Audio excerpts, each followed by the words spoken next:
Hello everyone, welcome back to my channel. It's Claudia, the organized homemaker, and the gentleman I refer to as Hubby. Good morning. He is known as Weeks to everyone who knows him, and I get so many questions surrounding him, his accident, how he's doing, how he's managing, that I thought I would do a question and answer session and have him answer your questions about where he is in his healing process, how we garden, and so forth and so on.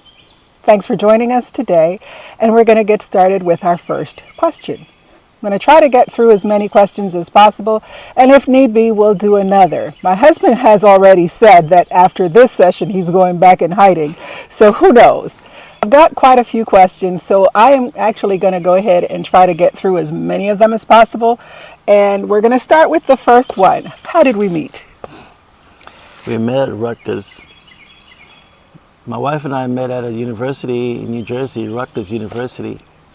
The interesting thing is that she lived closer to the university than I did. We left our homes at different times, and yet and still we arrived at the first building. At the same time, we met in the first building, in the first elevator on the same day, on the very first day of arriving at university. So I've been with my wife the entire 4 years of university and plenty of other years after that. That's his excuse of not being able to quite remember how long we've been married. It's plenty. We will be married 30 years this August. So we've been together a total of 34 years. Amen. Our next question is, did you guys always love gardening? I did, because I grew up in the Caribbean. You can hear from my accent. I'm from the island of Montserrat. It's a British colony very near to Antigua, about 15 miles from Antigua. My father did a lot of that work, and of course he taught me to do it, and so I've always loved it. I love farming, and I love herding sheep, but not goats, just sheep. I used to do both, so it's in my blood, and I've always loved it because I like the outdoors. It fosters thinking and reflection, and there's a lot there to teach me about myself. I've learned a lot of lessons from outside, and so I've always loved it, but I'm growing to love it. I'm growing to love it more.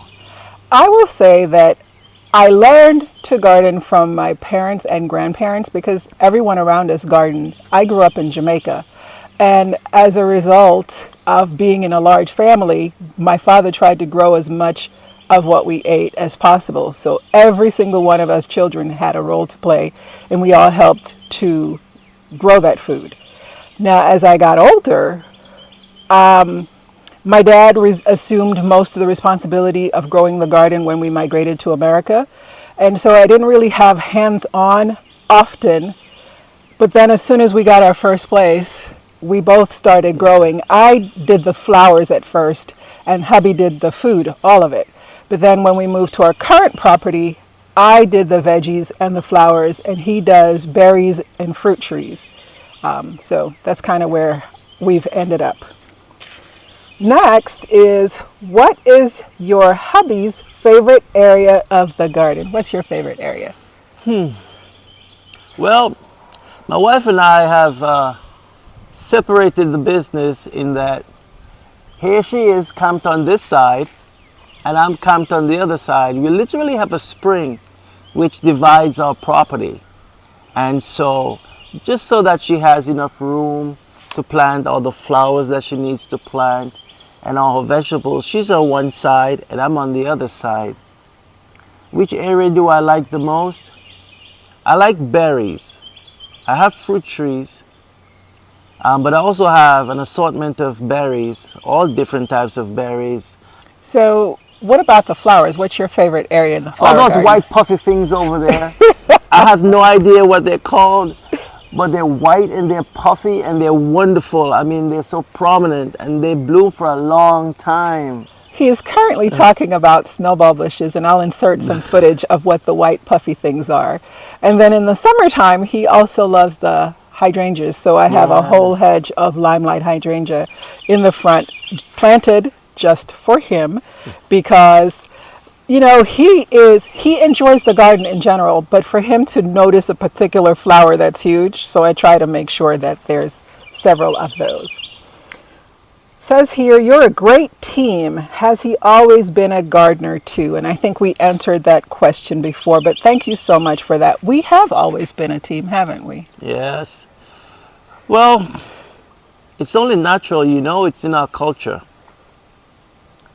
When a couple is formed, there's no mine, yours, one side. I've known my wife's social security number for all 4 years of college, even before we married. I know her social security number, she knows mine. And we've never had your money, my money, your bank account, my bank account. We've just never done that. Even to the point where we considered ourselves together even before we went to church. Because I went home to see her parents. And when I went home to see her parents that summer of 1990, I considered it a fait accompli. So therefore, there was no need for yours or mine or to pretend otherwise. We've always been a couple, and we've always depended on each other, and we've always made decisions that way. How do you keep the deer from eating your garden? Diego, very easy answer. Our dogs. Our dogs, Diego. Lola makes a lot of noise, but Diego will chase him. And so that's how we do it. And he's very friendly. He doesn't bite the male person. He doesn't bite the neighbors. He's friendly with the other dogs in the neighborhood or what have you. They just chase the deers away. Right. So, they don't like other animals yeah. in the yard, so they do a very good job of keeping the pest pressure down. Yeah. Don't have many issues with rabbits. No. The only animal that terrorizes me is the armadillo. Those and dreadful. We're working on them. It also helps that we live in a neighborhood where most people hunt, so the hunters take care of a lot of our deer pest pressure. What is bush hogging? Someone asked. I mentioned it on Instagram. Oh. My husband was having part of the property back there bush hogged. Yes, it's an implement that is attached to the back of a tractor, the PTO shaft, and it's dragged along. It has power, of course, and it does what a lawnmower can't do or what a mower can't do. It will chop up those saplings and those thick underbrushes, what have you. It will clear the place down efficiently and very effectively and in a short amount of time. What kind of an accident did you have? My pickup truck rolled 4 times and hit a tree. Yeah. That's what I was told. I don't remember anything. Yeah, he was on his way to work, and they're not quite sure what happened. We were told that he swerved to avoid hitting something, but only the Lord knows. So when all was said and done, he is now what they call a paraplegic, but he is a high-functioning paraplegic in the sense that he can stand and he does take some steps. But because of his level of injury, he doesn't have any balance. We're working currently, or at least he is working currently. I do the nutrition portion and I make sure everything else that he needs is done. He does his own physical therapy and he is in charge of that portion. So he makes sure that that's what he's currently working on, is working with his balance. Some people see disability aids and focus on the disability. What are some of the benefits of this fabulous chair? It's an action track chair, and what it has afforded me is the opportunity to be a farmer. That's in my heart. I love farming, but I can't, not in this condition. It allows me to carry anything I need to carry. I can move up and down, and I can carry peat moss, soil, whatsoever. If I need to transport my plants, move my plants around, I can put a crate right here and I can move my plants. There's going to be a hitch put back here, and I'll be able to drag with a hitch back here to carry things or to haul things. I can put in my T-posts. I can work efficiently and safely. That's the idea. It's safely. If it's wet outside or what have you, I can still move around. And because I have these tracks and not wheels, I don't fall into holes. These tracks right here. I don't fall into holes. It covers them. And actually, this chair can run through a foot of water. So it allows me to be a farmer, but to work safely. And also, I can stand from it because it has this. I can hold on to this, and then I can stand and do my pruning with the other hand. And so I still get my physical therapy even though I'm outside with this chair. It's really a marvel. It really is a marvel. Several people told us they didn't have a question. They just wanted to let us know that they pray for us and wishes that God would bless us. And for that, we are very grateful. Please keep praying. I'm very grateful for the prayers. I'm thankful for the prayers. And I want you to know, those of you who've been praying for me, I'm accountable to your prayers. When I'm hurting, when the pain hits me in the morning time or what have you, I get up, I go in my shed, I get in my track chair, and I go to work because you are praying for me. You can't be praying for me for nothing. You can't be praying for me and then I do nothing. Because you're praying for me, I have to do as much as I can because I am accountable to your prayers. Thank you for praying for me. Please continue. I need more. Where did you purchase that fence post that you were using, the fence tamper, the T-post tamper? I purchased it at Tractor Supply. Yeah, my wife purchased it, and I just put it to good use. Listen, when he was in the hospital, because the first set of cattle panel trellises that I put in the vegetable garden, I used a mallet to drive them down. And I said, there has got to be a better way. And he said to me, there is a better way. And someone wrote in on Instagram and said, girl, you need to invest in one of these things. I bought it and I haven't turned back. The 3 cattle panel trellis that's at the entrance of the veggie garden, that's how I used to put it. I've done recently some T-posts to put in trellising for raspberries up by the greenhouse, and I used it. We both use it very often. When do you divide irises and daylilies? Irises should be divided in July or August for most areas. If you live in the South, you can extend it to September and maybe even October. You want to do it definitely, though, before everything freezes. Daylilies, you don't want to divide until they bloom unless you know what color they are. Because you may end up putting it in an area that you don't want it. So you want to wait until they bloom, see what color it is, and then divide it after. How do you keep voles from eating your garden? I don't have that problem, unfortunately, or fortunately, I should say. We don't have voles or moles, and I think that has a lot to do with the fact that there are cats in the neighborhood, and they tend to eat those creatures. You are amazing, and this is said towards you. I think so too. Thank you. What keeps your eyes on the prize? What is your motivation?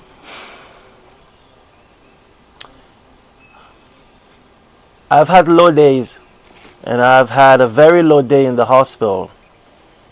But I want to tell you guys there's a secret. You don't need a lot. You just need a very little bit of faith. You can accomplish a whole lot with very little. I've already lost a lot. I practically came back from the dead. You did. You could not 5 times. You could not retrieve a dog or a cat alive out of my pickup truck. It was so squished in the back. It was just completely destroyed. But the good Lord brought me back from death like Lazarus. I have every reason now to live. I have my dear wife and I have the two girls. Whether or not I push on affects my wife and my two girls. I have to leave them a heritage other than to surrender to paralysis. My medical records say that I'm a complete paralytic. The good Lord does not agree, and I refuse to cooperate. Therefore, and then you can put the ellipsis. Therefore, I push, I go on, it is accomplished, I am thankful, I am grateful, and then I do more. Yes, he does. He is one determined person. And that is the word I think that most people use when they're talking about him, is that he is very determined, because immediately following his accident, he was completely paralyzed from the waist down. There was no feeling, there was no Nothing. movement, there was no control of even bowel or bladder. That's not something that I even have spoken about in public, because I feel like that's a privacy issue, but it is true. True. There was absolutely nothing Nothing. from the waist down. And I am watching him being able to feel at different areas, and telling me he feels like when your leg full of sleep and it's waking up and you have all those pinpricks, telling me he's having that sensation in different parts of his legs and feet. And that's amazing, to go from absolutely nothing, where it literally was like cement, It was. where I had to turn him every 2 hours, where he had to be helped to take a bath, where it was, he had a colostomy bag at one time, and we had to deal with that. And it's been a lot, y'all, but he has come so far. So far. Well, I've been brought far. Yeah. The good Lord has brought me a long, long way. And frankly, it's not about me. I keep the faces of the guys in the hospital in front of me. My story can depress someone, or it can encourage someone. Mm-hmm. And God forbid that I should live the rest of my existence down here to depress folk. I don't want to do that. I must be an encouragement. It not only does my heart good, but it encourages someone else. And so I refuse to surrender to paralysis. I refuse to surrender to I can't. I refuse to stay in the bed. I am not sick. There's not a thing wrong with me. Get outside and go to work. So I get in my chair. My wife gives me the breakfast. I eat it under threats. And so I go outside. Hold on. Let me clarify that. You better eat all of it. Let's y'all think I'm down here mistreating this man. Lest you all think he's being abused. What happens is, his appetite was very poor for a long time. And so a lot of times I'll have to tell him, don't leave any food on that plate. You know, and he looks at me, and it's a little stern. You're not getting up pretty much until you're done. Because as a dietitian, I know how much he needs. He looks great. He is healthy. All his wounds heal. Because he also had a huge pressure ulcer that was that big. So he is 100% healthy, except for the paralysis, right? So wanting to keep him that way, I know how much he needs to eat at each meal, because he also was having a tendency of losing a lot of weight when he came home. I lost a lot. He lost over 50 pounds. Yes. And we had to kind of put a little bit back on, because his doctor and I were both not happy with how low he had gotten. Now he's at a comfortable weight for him. It's still about 40 pounds less than what he was before the accident, but it works for him with his wheelchair and being able to manage turning himself in the bed and different things like that. So this is a good weight, and I work hard to help him maintain and this actually weight. A great part of my recovery is because of my dear wife. They didn't know that, but she was behind the scenes telling me, you need to request this when you're in the hospital, and you need to request that. And because as a clinical dietitian, working on ICU so many years, she knew exactly what I needed and told me, and I did that. And when it was asked of me if I wanted to discontinue it, I told that lady, when my wife tells me that I need to discontinue it, that's the day when I'll discontinue it. And my wife didn't tell me, I am not discontinuing it. And so I continued with her prescription, and I healed very quickly because my wife was behind the scenes telling me exactly what I needed to do and had my best interests at heart. Another question for you. What has been your favorite project the last several months for both of us? For both of us? What has been your favorite project? Thinking.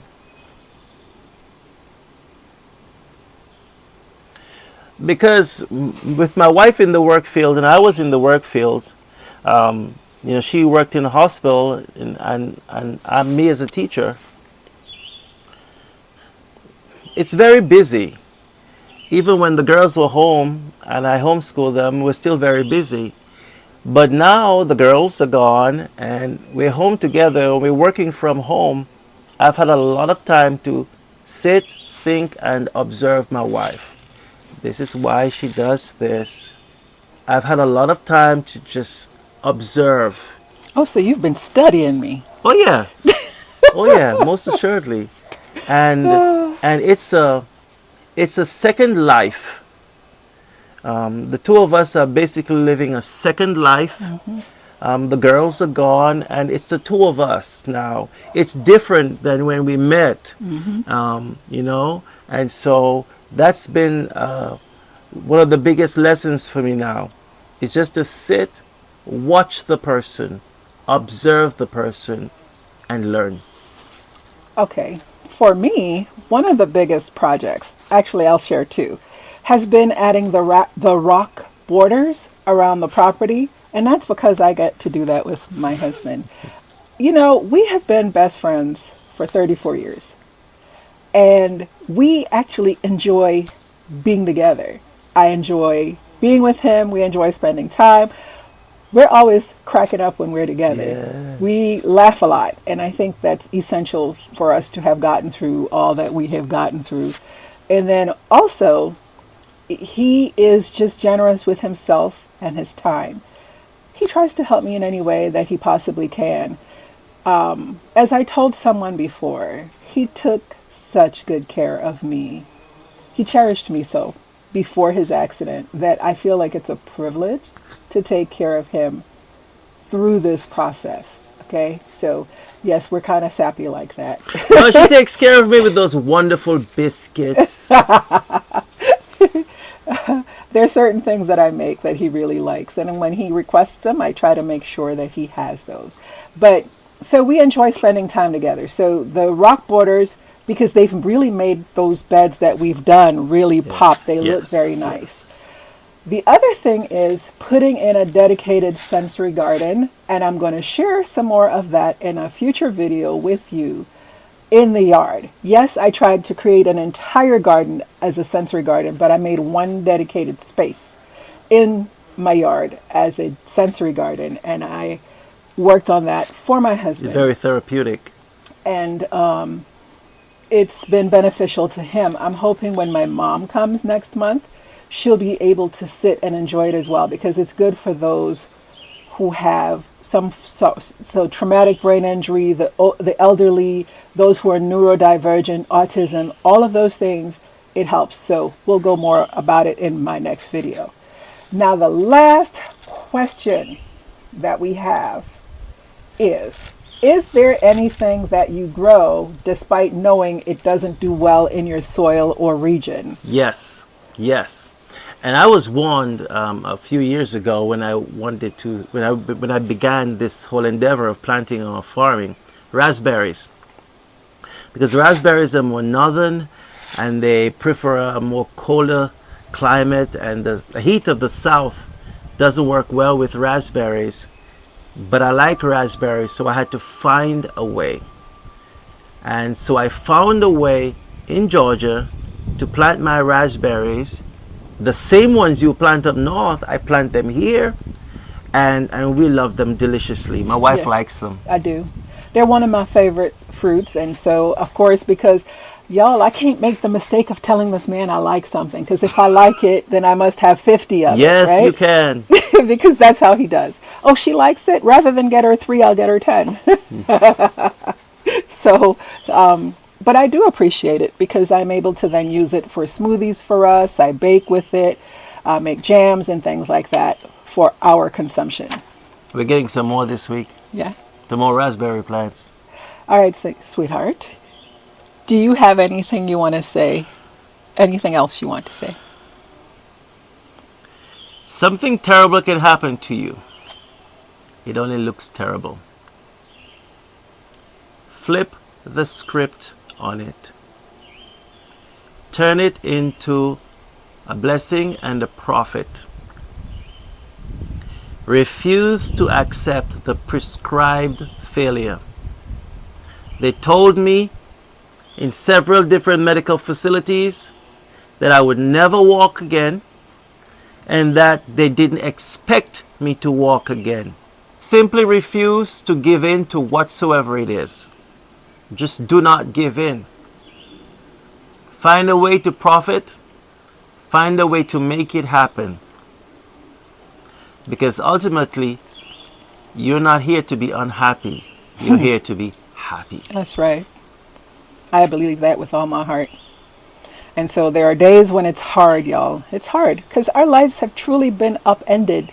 This is not the life we planned for ourselves. At this stage, with both of our children out the house, we had planned on getting an RV and traveling the country and doing different things. But instead, we're battling for his recovery, as much as recovery as God blesses him with, you know.